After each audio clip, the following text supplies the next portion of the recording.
Now boarding our first class Ultra Gold passengers. Welcome into Other People's Shoes, the podcast that takes you on an extraordinary journey through the lives of others, where empathy knows no bounds. Your host, Neil Matthews, is absolutely thrilled that you're here. Please take your seat as we're about to take flight into season 16. Be sure to hold on tight, because Take Flight isn't just about the skies above. It's about the depths within. We'll dive headfirst into the stories of those who faced turbulence and yet found the strength to rise above it all. So grab your headphones and get ready to soar with us as we launch into season 16. Thank you for flying with us. Buckle up and let's take flight.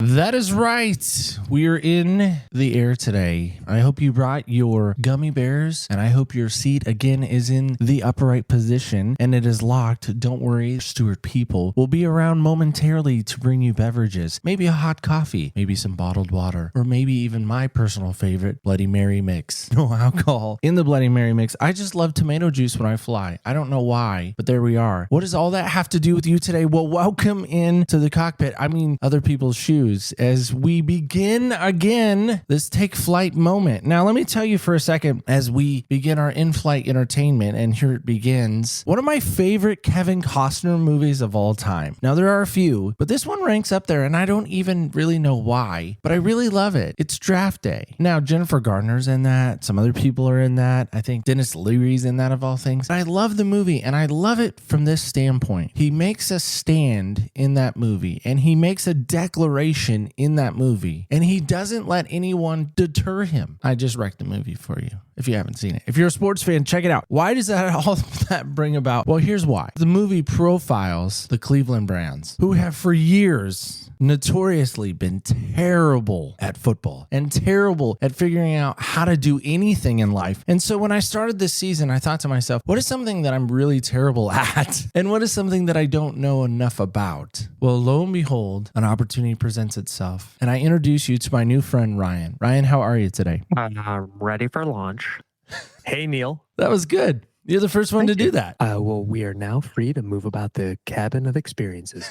And the seatbelt sign is now firmly off. Please feel free to wander around the cockpit and use the restroom if needed. I'm just looking at my phone here. Ladies and gentlemen, the weather in Cleveland, Ohio is 41 degrees. It's raining. We're going to tell you about the wind speeds, which no one actually cares about, but we're so glad you're here flying with us in other people's shoes. That was good. That was so good. I love that you embraced that. Yeah. Brian, I'm very enamored with you and what you're about, and I cannot wait to get into your story. But before we get there, we have to answer the most amazing question of all time, and that's this. What size shoes do you wear? So I was listening to one of your previous episodes. Gentleman's name was Scott, and he talked about being a little embarrassed about his size of shoe. I wear a size 8 men's shoe. I've learned to really own that size 8. Here's the thing, Neil. You can't be huge in everything. Where I may lack in shoe size, I have a huge personality. I think we're seeing that on full display right now. Well, my favorite question right after that, which follows, you probably know what's coming, is what style or brand are we wearing these days? Oh, I'm so glad that you asked, because today we are featuring Freshie shoes. And you can see here, for anyone who's just listening, on the side it says, be bold, be confident. Freshie, they're out of California. They are one of my favorite shoe brands because they embrace diversity, like me with ADHD. I like that. And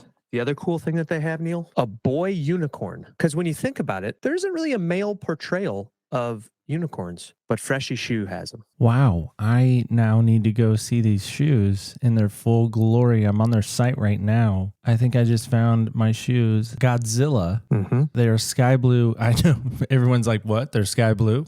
Weird. They're sky blue and dark blue. I don't know how I feel about the dark blue. Well, just let them know that Coach Ryan sent you. Okay. That's awesome. I'm going to have to check these out when I have a little more time to peruse the website. So Ryan, getting into you and getting into your story, as I mentioned to you in the pre-flight, pre-check line, don't worry, you were not accosted because you had pre-flight, even though back when I flew in November to North Carolina, I had pre-flight and I still went through the normal line. I'm not sure what happened there. And it was just as long as the other normal line, by the way. So I don't know if pre-check is really all that it's cracked up to be. I really started thinking about this season and I thought, for years now, people have told me I have ADD or I have ADHD. I have all these things. Born in Camp Lejeune, North Carolina. I drank the water. Maybe that's why I'm the way I am. I'm a very emotional person. Maybe again, that's why I'm the way I am, because I drank bad water when I was a baby. I do have dyslexia, full disclosure. And for years, again,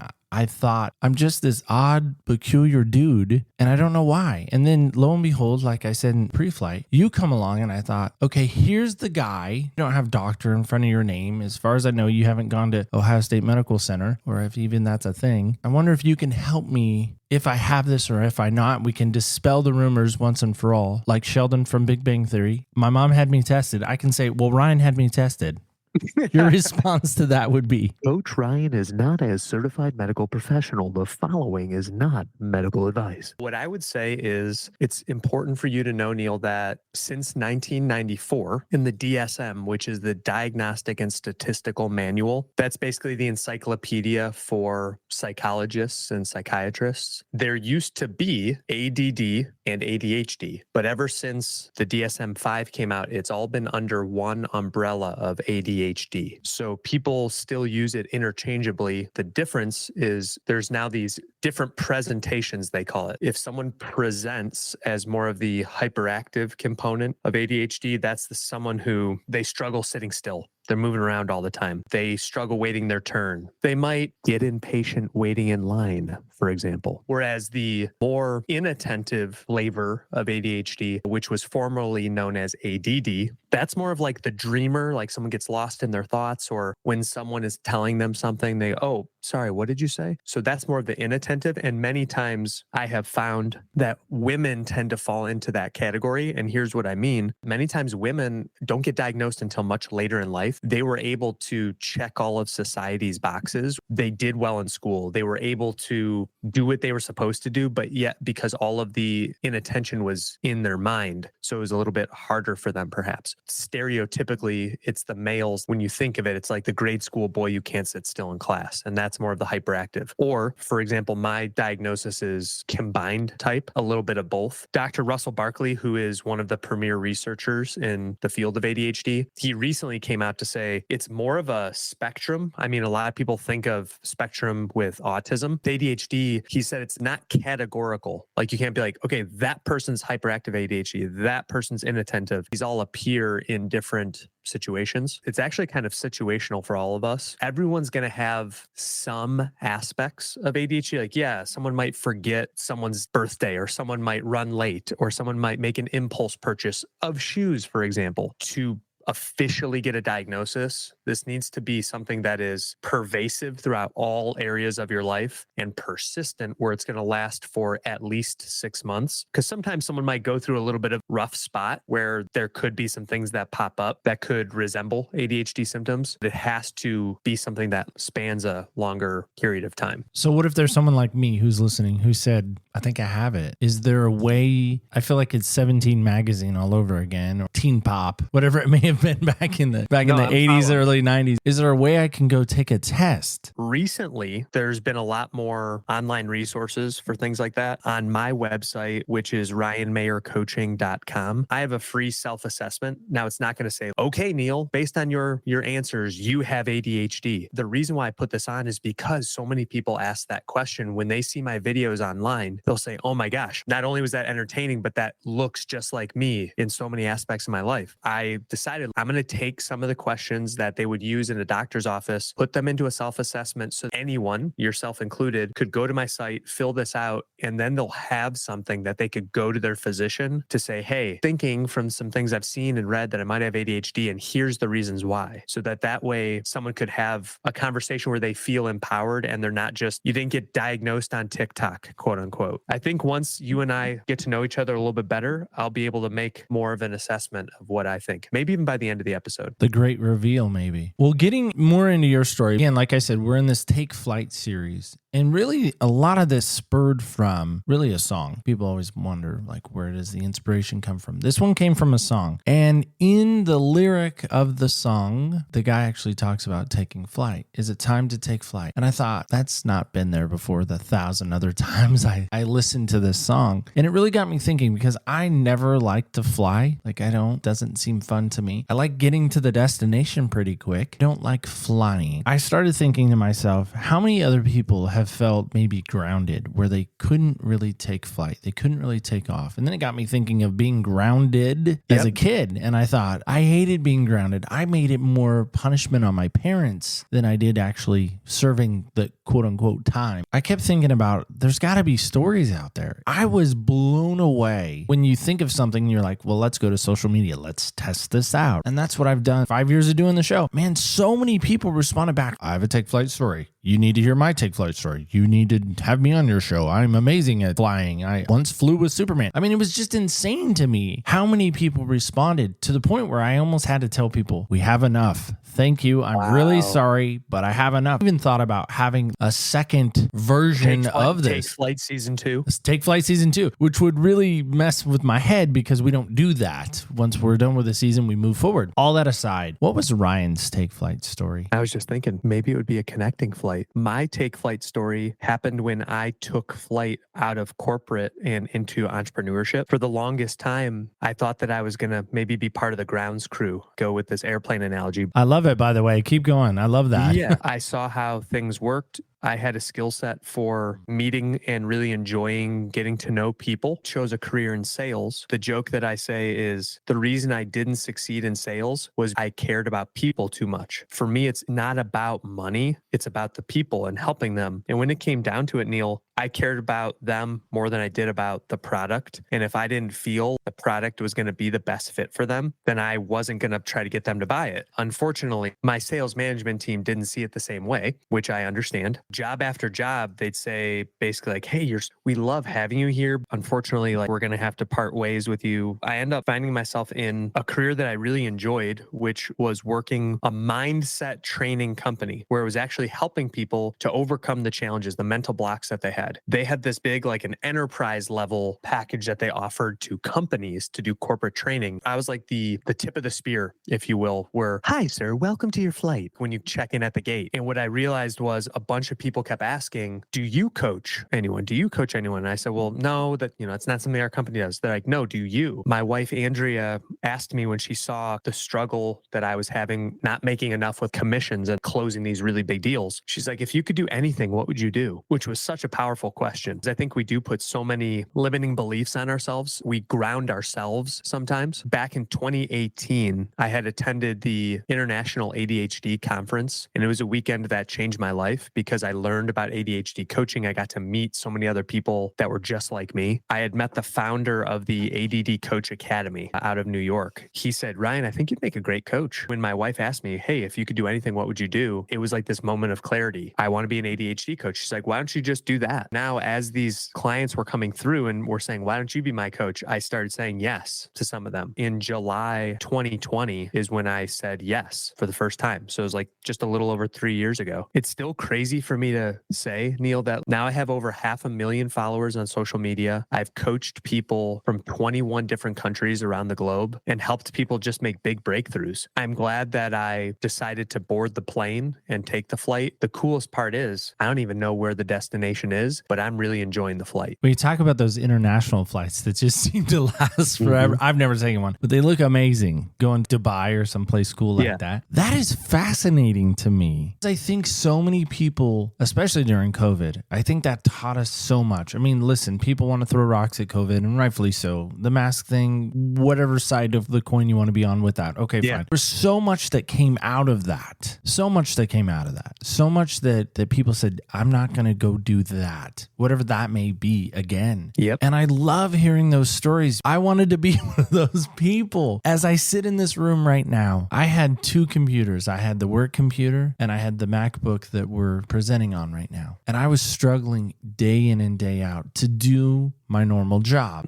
And I ended up losing my normal job. I think partly because I was torn between two worlds. Now, listen, I still was very productive. For those that want to be like, well, see, Neil, this is why people shouldn't work from home. Fine. I was still very productive. I worked in collections of all things during COVID and still did very well. I just want to say that. I love what you're saying. I think there's so many people. I know I'm in that spot sometimes where I sit down and I go, I don't want to go do this anymore. And I've had people say to me, well, then go do what you want to do. I have a wife sounding very similar to your wife. She's never asked that question exactly. What would you go and do? She wants to see a plan. She's very linear thinking. What are the 7 steps you're going to have insurance? How are you going to get paid? All these things. And I've had people say for years, why don't you go coach podcasters? You're really good at it. Ryan, how many jobs have you had? 7. 7. I had 7 in 1 year. Yeah. And I'm 44 almost. Yeah, this is my 8th job. I was on a podcast last week and we were talking about the same thing. That's why I know that, because I literally wrote them all down. Here's one thing that I'll say to you and all the listeners that's really important is that I used to allow my performance at work to determine my worth as a person. Just because you got let go from that job, just because I've been let go from several jobs, that doesn't make us bad people or not valuable to society, which for a long time, when I was on those performance improvement plans or when I would get the performance evaluation that would say meets most or needs improvement, I think we've been conditioned from a very young age, even from getting our school report cards, that one mark defines us when it just doesn't. I can remember this realization. I would almost call it an epiphany moment. So I'm wearing a hat with a cross on it because I'm a believer. And I felt God kind of speaking to me because I was just journaling about my experience, how I was feeling badly, like, man, God, what do you want me to do? It's not like I was being lazy. I'm in these jobs, giving it my best effort every time, keep failing. But I realized, oh my gosh, these are just jobs. They're just jobs. They don't define me as a person. And in fact, they don't even know me as a person. Neil, for you, your listeners know you so much better than any corporate job would ever know you. Just like my followers on social media or my coaching clients, they know the value I bring. My family and our close friends, those are the people that truly matter. And I got so brainwashed by trying to chase corporate success that I just lost my flight coordinates. So now I realized as I'm journaling, Steve Jobs said in that famous commencement speech, you can't connect the dots looking forward. It's only looking back that you can see all the dots connect. And I was like, oh, wow, I was meant to be right here at this moment doing what I'm doing. I just jumped in. I went full throttle and we took flight. It's been amazing. And even though it's had its ups and downs and, the economy has been challenging, the fact that I started it during COVID, I think was divine in design, the timing of it. So many people were learning about themselves and had more time and TikTok was exploding. People were seeing a lot of stuff about ADHD. So I think it was just perfect timing for me, right place, right time. So things have really gone well and I'm just so grateful for it. I love that. Walk me through, what does it feel like to have ADHD? What does it taste like? Our sensory and help me with that. Great question. But we've had a number of folks come on who have been homosexual and they immediately lead with, well, I'm gay, I'm queer, and they lead with their sexual orientation. And I almost feel like people with ADHD, people with OCD, they kind of have somewhat adopted that to say, well, I have OCD and I'm Brittany, or I have ADHD and I'm Billy. Day in the life, and then why do we announce who we are in that? I'm proud to say that recently I had an article featured in Forbes magazine. One of the things that I was really proud of that I came up with this analogy as I'm sitting here holding my pen is, have you ever tried, and this is like a question for all the listeners, have you ever tried to write your name with your non-dominant hand? Sure, you can do it. Like, how you have to focus really hard to get it, to make it look legible, and it doesn't probably look as good as your dominant hand. That's essentially what it's like to have ADHD, to do a task that we are not good at or don't really want to do. Every job has aspects that are not our favorite. So it's not that with ADHD, I'm just gonna be like, well, I'm not going to do that because I have ADHD. No, I understand. Every job has all these different components. What the narrative that I'm trying to get out there, that I'm trying to help, especially business leaders, corporations, and entrepreneurs to understand is, like, for me, I'm right-handed. Don't expect that your left hand is going to be able to write as good as your right hand does and then get mad at your left hand about it, because your left hand is just how it is. Your offhand, that's just what it is. So instead, we get support for it. So to carry the analogy a little bit further, get someone else who's left-handed to write for you, or find a way to get your right hand involved to write with that hand instead. So that is how it sort of feels. I know how to do this. I know how to do the dishes. I know how to pay the bills. I know how to clean up the clutter in my office. It's like a heavier lift. To feel it in a more kinesthetic way, one way I've described it before is, and Neil, this is perfect. You are in the process of moving. You've probably been moving pieces of furniture, things. So you know how there's something that you can move it by yourself, but it's just really awkward to carry. And it's just way easier if someone else helps you to carry the thing. Christmas tree. A Christmas tree, for example. It's in a box, mind you. Yes, the Christmas tree box. It's one of those long boxes. Yeah, I know exactly the one. That's also what it's like to have ADHD. Yeah, could I carry this on my own? Yeah, but I might knock something over, or I might drop it, or I might pull a muscle. Instead, how about I just ask someone for help and we can get there way faster? One of the biggest things that I tell my clients, and this is the value I bring to a lot of them, is you know how to carry this box. I'm just here carrying it with you until you can carry it easier on your own, or until you find someone else to carry it. That's the role of an ADHD coach, is really to be there to help the other person to say what they need to do, to have them commit to it, and then support them in whatever way they need to get from where they are to where they're trying to go. So my friends have always joked, how is it that you're able to remember somebody from 20 years ago? As an example, I work at a body shop. This lady came in and we started talking, and lo and behold, her son and I went to school together. And I said, yeah, I remember your son very well. His name's Tad, and I think he was in this play and that play. And she said, well, sounds like you were in drama in school. I was like, well, only for 1 year. And she said, what were you in? And I said, well, I was in Romeo and Juliet. Don't worry, I wasn't Romeo. I was Father John, who messes up the letter. He's the assistant to Friar Lawrence. And so I started closing my eyes. And as I closed my eyes, I started naming people on the stage. And I'm doing it right now. As I'm closing my eyes, I'm pointing to people who were on the stage. And the lady, as I reopen my eyes and re-engage in, we'll call it present life, she looks at me and she goes, that's incredible. How were you able to do that? And I said, I just pictured them and they were there. And she's like, that's awesome. And so, cool trick, I guess you could say, a little magic trick per se. And then lo and behold, I go into my office and I'm like, wait, where did those keys go that I just had a second ago? Yep. Why is it I can do that, but I can't remember 5 seconds ago where I put the keys to somebody's car that I need to move? The answer is in the neurotransmitter dopamine. Dopamine is one of the 4 messengers, neurotransmitters in our brain that help to deliver messages. For people with ADHD, if you think about plumbing, like there's low water pressure, it's not that water won't come out, just doesn't have the same force, like coming out of the shower or coming out of a water faucet on your sink. Think of it that way for messages. If I have low water pressure, go fold your laundry. Drip, drip, drip. And it's like, oh, I need to go fold laundry, but there's no water pressure. I can't get myself to do the thing. Yet, if there's things we're interested in that are novel, new, or interesting, I'm going to show this lady, Tad's mom, that I can remember theater. And not that you were trying to do it to show off, but just like it's interesting. And all of a sudden you press the button and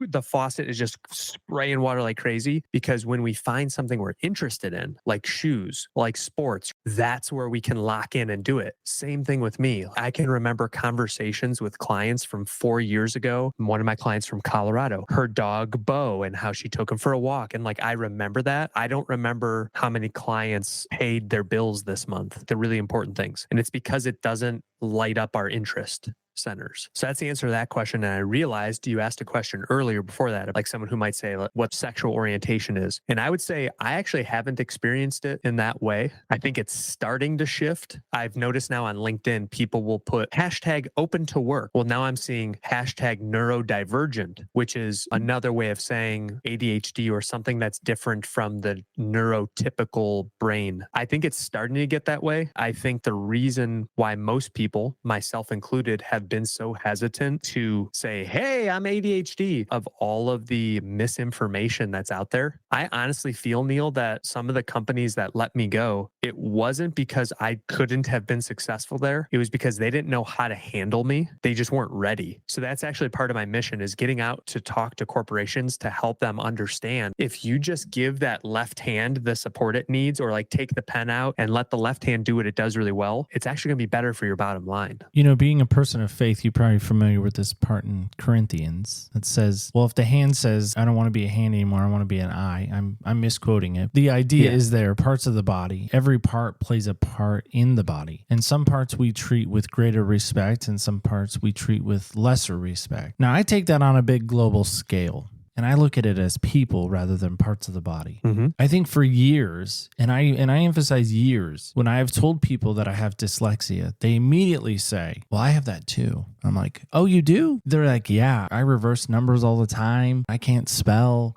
Man, it's just really rough. I was like, is it really rough when you go to write an email and you send it and somebody writes back, I have no idea what you just said. You've had that embarrassment? Well, no. Yeah, but I exactly. reverse numbers. Well, cool. You don't know what that feels like when you get the email back and I have no idea what you just said. Try that again. You don't know what it's like when you go to send an email and you can't remember the word reassembly. And people are like, that's an easy word to remember. Great, spell it. I can't. Responsibility, schedule. I mean, words I use all the time in my daily podcasting world and even in my regular job. I have learned through the years that Outlook will actually read an email. Once I hear it, I'm like, oh, that's the word I'm missing. Oh, that's the thing nope, didn't want to say that. What am I trying to say there? Well, let's try this again. ChatGTP. People have been throwing rocks at it. I love that thing. Let me just tell you, if I wasn't married to Elizabeth, might be a real close. I absolutely love it. Yes. These are the things that I love because it has made my left hand, to use your analogy, which by the way, I always wanted to be left-handed because everyone else was right. I thought it'd be cooler to be left-handed. It was different and I like to be different. But all of that, these are tools that have now come along who have helped guys like me who don't read very well, who don't spell very well still, who don't show up on time clearly. I don't know how to help with that. That's what I love. Lead when I meet somebody new and they say, hey, so what do you do? I don't say, well, I have dyslexia. I've been married to my wife for 22 years. We have a 16-year-old daughter and I love to podcast. Those aren't what I lead with. Yeah. Because I have seen it seems to be trending in that direction of people leading with their diagnosis. Well, I have autism. Well, I have Asperger's. I have thing is. And I say thing because I don't know what else to call it. I was going to say condition, a show I was on a couple weeks ago. It's called the Invisible Condition Show. I think that's one of the things that's toughest for, and I'm going to say someone who's homosexual, someone who has autism, someone who has anxiety, someone who has fibromyalgia, or these different things where if it's something that makes them different, but you can't tell just from looking at the person. I understand why it's challenging for employers for me to go to my supervisor team and say, like, I'm having a hard time doing this. If I had some sort of physical disability, they might say, oh, okay, I understand why that would be tough. We'll get you the help you need. When we appear normal, I'm using air quotes, it's harder for them to grasp that. When it comes down to it, ADHD is a recognized disability by the Americans with Disabilities Act. A lot of times there are accommodations that are very reasonable that can be made in a workplace that can help to support employees. And I'm glad you brought up dyslexia. Having that text, that's a huge thing. I do that all the time. Dyslexia and ADHD, I always say like they hunt in packs. It's the bundle pack that no one ever asked for. A lot of times it's ADHD, OCD, anxiety, depression, but specifically anxiety, depression, and ADHD is what I see a lot in my work. And if you think about it, it makes a lot of sense. We have depression over what we haven't been able to do as well as we hoped, the disappointment to ourselves and to letting people down, and the anxiety of, oh no, I hope I don't do this again. I see that a lot in my work. What I try to help my clients to do is to separate what I call facts from feelings. I know that might be how you feel, but let's talk about, is that really true? And many times it's not. We're just so hard on ourselves. So speaking of feelings, I've been told for years, even by my wife, love her dearly.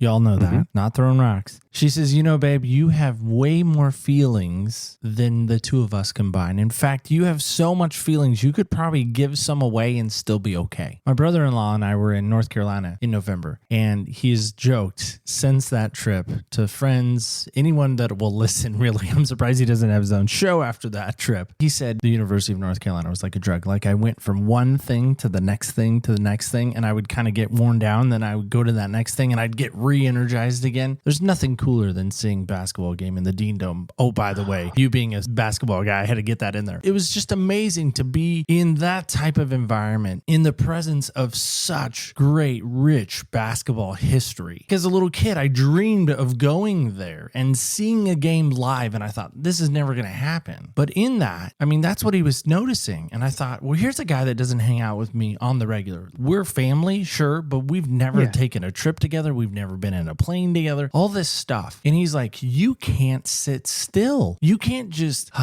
relax. And I said, there's just too much to do. And he said, what do you mean? I said, we have to go here. We have to go here. I started making a list a month before we went. I packed 2 weeks before we even flew out. I had to line out my outfits. Yes, I called them outfits. I only brought 2 pairs of shoes. By the way, for the record, I know everyone's wondering, only 2. It got me thinking again, do I have it? This quote unquote diagnoses. And again, I know you're not Dr. Ryan, and I'm leaning heavily into that. And I'm not trying to by no means make you make a decision, but I'm trying to give you enough evidence, hopefully, that again, when we do the great reveal, you could help. Ryan, in that, you talk about great successes that you're having in coaching and how you walked away from corporate and how amazing that has been for you and amazing it's been for you and your family. But let me be honest, this isn't a Hallmark movie. I don't think Tori Spelling's waiting in the wings to come on and do your lifetime story. Because she wouldn't profile you, she'd probably profile Andrea. In that, there's got to be some turbulence that you've hit along the way. What was that like? Well, I don't actually have to speak in the past tense because we are experiencing some turbulence because we did have that wave like through the pandemic of business going really well. Social media really took off. So just to give everyone a sense of how wild of a ride this was, when I joined TikTok, I went from 0 followers to 330,000 followers in 60 days. So it was just unbelievable. Here I am, haven't had any success in corporate. And now it's like, whoa, if I'm at 330,000 in 60 days, what's it going to be like in a couple of years? And I'm thinking like, okay, let's start getting used to social media. Was really enjoying it. There was this one moment though that stopped me in my tracks. I would coach during the day and then at night I'd be replying to the comments and like posting new videos. One night, my wife, Andrea, said to me, hey, Ryan, like so many of us do, I'm holding up my phone right now. I say, yeah, what, honey? And she goes, hi. And I was like, hi. Sometimes I feel like your followers are more important to you than your family. Put down my phone. My heart was just so heavy. Honey, thank you for telling me that. And I understand why you feel that way and how it looks right now because my face is buried in my phone. I'm getting chills just telling this story. I said, the only reason I'm doing this is to support you and the kids. Never going to let this happen again. I reached out for help with my social media. For anyone out there who may be ADHD or like entrepreneurs, and Neil, this goes to you too, finding the people who can support you to make things more efficient. When it comes down to it, like, are we working to live or are we living to work? Realized there's been a couple times throughout my journey in entrepreneurship that, wait a minute, I left corporate because I was tired of working long hours and not getting paid enough. Now I'm working around the clock sometimes. I did get clients from all over the world. Coaching is intentionally temporary relationship. Tell people at the beginning of coaching, I said, this is going to be unlike any relationship you've ever had. This partnership that we have, we're going to go really deep. I'm like very much like a therapist in the fact that whatever we talk about, I am bound by the coaching code of ethics that just stays between me and my client. It's temporary. Once they get to a point where they can do it on their own, I'm like the scaffolding. So I come in so they can do the renovation of their mindset and of their routines and everything. And then once they have it, I'm like, all right, you're good. I say, you're ready to leave the nest. So it's a temporary thing. So because of that, there's fluctuations. So right now we're just in the midst of turbulence of like, what's going to be next? So for anyone who's listening, we have group coaching, we have online programs, lots of ways to help. Well, and that's a great segue because I was going to ask you that very question is how can people, if they're hearing you right now and they're wondering, much like I am, do you have it? Do you have ADHD? Do you have any of these buzzwords, a lack of a better wording, that are seem to be resurfacing in our area or recycling in our vernacular? Yeah. How can someone find out? And again, how can somebody find out if you're a good fit for them? Because listen, I've heard that. We've had a number of coaches come on over the last years or so, and they say it is a fit. It's like a shoe. Not everyone's a great fit. Yeah. It might look really good, but it's just not your style or it doesn't fit the right way. Yeah. It might be an 11 when you need to wear an 8. Oh, and no one would want that. Trust No me. one would want that.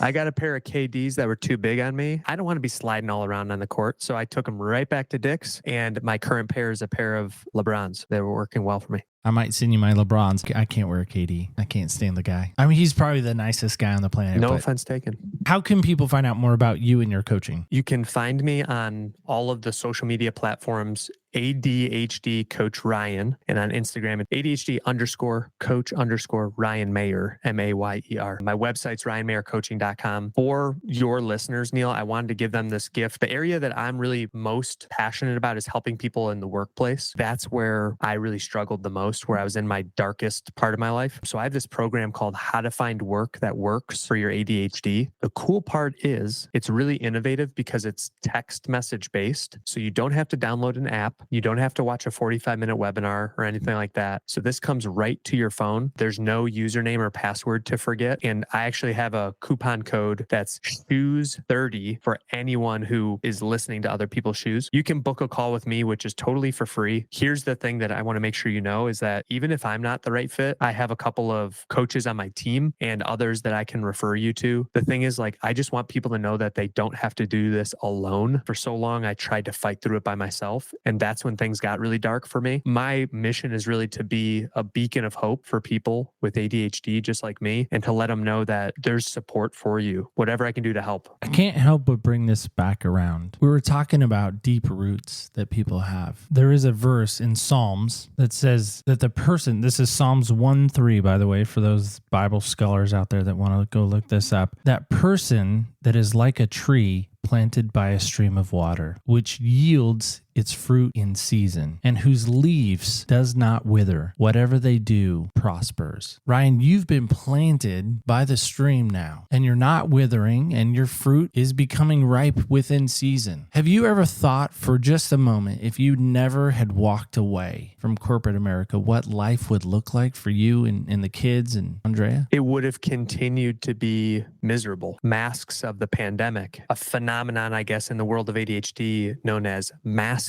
which is basically like acting in the way that we think the world wants us to act instead of being our authentic selves. It is absolutely draining to do that. So what I found was I'd be going to work like Mr. Optimism, positivity face is me. It was exhausting because I was terrified that I was going to get fired again. And then I would come home and I was just deeply depressed. And it was really hard for me to connect with my wife or my kids. All I could think about is I'm failing. That's probably how it would be. So I'm so grateful because I don't quit very easily. I think God brought me through those trials, Neil, so that this was all really meant to be. Because here's the wild part of all of this. I'm now helping to coach people through all of the things I had to endure previously. That's why I feel like this was all part of his plan for me. I'm just trying to continue to grow where I'm planted. And see, I just think there's so much value in that. There just is. All right, before we get to your diagnoses, I want to do some silliness with you. Yeah. We do this thing at the end of the show. It's called Senseless Now. I'm really excited because we have themed senseless questions. So here we go. I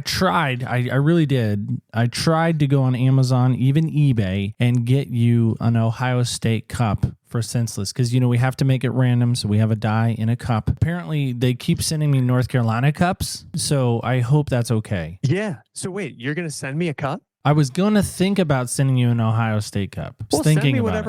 Send me whatever cup you want. If you have extra North Carolina cups, I'll take one. Do you like Ohio State? So my brother and sister are both Buckeyes. I am a University of Dayton Flyer myself. Yes, I'm a fan of the Buckeyes. I was just talking about this weekend. I have chosen not to emotionally invest in sports as much as I used to because I realize as loud as I might yell or as hard as I might slam things when things don't go as I would want, I actually can't impact what happens on the screen or on the field or on the court. I enjoy sports, no longer invest myself emotionally. If you sent me any cup, it would just be a great memory of our time together. So I don't think I follow you. My yelling, my pleading, my prayers, Mhm. my emotions, my tears, my screaming, maybe flipping Coach K off has no impact on the game whatsoever? Is that what you're trying to tell me right now? Neil, part of being a coach is telling people the things that they may or may not want to hear, they need to hear. And so what I'm telling you is that's not going to actually impact the game. Does this mean my episode won't get aired? I don't know what it means. I really think that all those, okay, I can't. My wife has said that for years. She said, I don't know why you yell and scream so much. You're not out there playing. I'm like, I should be. Anyway. It's because you have those feelings. You have extra feelings and you're trying to put them where she said you have enough for two. I do. All right, well, let's get into this. Senseless, here we go. Our 6 random questions. Don't worry, you don't have to answer all 6. I had a lady ask me, I have to answer all 6? I'm like, don't worry, just one, and it's random. No Dayton Flyer Cups were ever even thought about, so I didn't even know that. That's me being a bad host. I should have known that. But anyway, it's okay. Here we are. Number 3. Yep, I see it. There And it it's, is. what color is that? That is Tar Heel Blue. There it is. Yeah. Here's your question. Question number 3 is this. Are you reading anything interesting or watching any shows or movies right now? Since I'm an ADHD coach, this is going to be really fun. One moment, please. I'm not sure if we can get bonus points. ADHDers don't always read things the same way everyone else does. The one I'm reading right now is LinkedIn Riches. Read the other titles just for fun. The Great 8 Pillars, ROI-Driven Marketing, Marketing Made Simple by Donald Miller, $1 Million Coach, Jesus Calling by Sarah Young. That's a great one. Happier by Tal Ben Sahar, Free to Focus, Michael Hyatt, The Disorganized Mind, Nancy Rady, Fight Your Fear and Win, Don Green, PhD. This is a big one too. A Hidden Force, Unlocking the Potential of Neurodiversity at Work by my friend, Ed Thompson. From Surviving ADHD to Thriving, Mindset Shifts for an ADHDer. Neil, check out the top corner. What does that say? Hey, that's your name. Forward by Coach Ryan Mayer. Breaking the Habit of Being Yourself, Dr. Joe Dispenza. Rocket Fuel, Gino Wickman. And so on and so forth. There's a lot more. Those are some of the things I'm reading right now. That was quite the list. Have you heard of audiobooks? Yes, and in fact, I listen to those too. I want to tell everyone about this resource. Libby. It's like Audible, but for free through the library system. Libby. All you need is a library card. Wait, it's kind of like a Blockbuster card. Do people still have those anymore? Yeah. Well, Ryan, thanks so much for coming on today. I really appreciate, obviously, what you shared. All right, so now the great reveal. What's your verdict?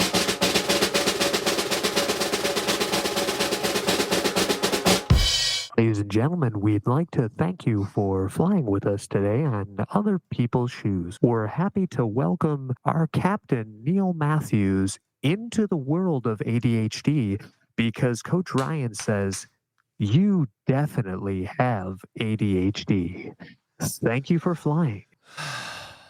What was there a tall tale sign? What gave you that? There's a couple. So I know you're in the process of moving. For those of us with ADHD, the phrase out of sight, out of mind is very, very real. So I noticed that you have a few things on your desk that you have easy access to should you need it. Some might call it clutter. I would call it visual organization. That is exactly what I call it. Seriously? I've never said those words. On my desk, there is always something, a trinket, a memento, souvenir of some sort. I need something to look at while I interview or while I do anything. I mean, even my office at work is the same. Like people walk in, like, it is just hoarder central in here. But everything when I look at it makes me feel a certain thing and a different feeling. That's because since you have ADHD, there's a thing called object permanence. Object permanence means like if it goes away or if it's not somewhere where you can see it, and if it doesn't change locations every once in a while, like it ceases to exist. So that's one reason. 2 is that dual screens. A lot of people have dual screens, but you were able to multitask during our conversation, which, because like I would see your eyes darting back and forth to the different screens. And I'm like, okay, that's fine. That's what he's doing because he's got to stay stimulated, which brings us to our other story about when you're traveling to North Carolina with your brother-in-law, there's too much to do. You can't sit still. You have packed 2 weeks in advance. You have all of your outfits laid out in advance because if you don't, then you'll have a lot of anxiety when you're packing because that thing for ADHD. Also, you have big feelings. There's something called rejection sensitivity dysphoria, which means that when you get upset, you get really upset. That means when I tell my wife, when she tells me I've done something wrong, it's as though she shouted through a megaphone, how could you be so stupid? Even though she didn't really. She was like, hey, can you take the trash out? And on the flip side, There's euphoria when there's positive things. When you are in the Dean Dome and you feel like your feet aren't actually touching the ground because you're floating the entire time because you've never been so happy, that's not, I'm using air quotes, normal, because you experience things in a more intense way than others do. And one other thing, the fact that you could recall all of those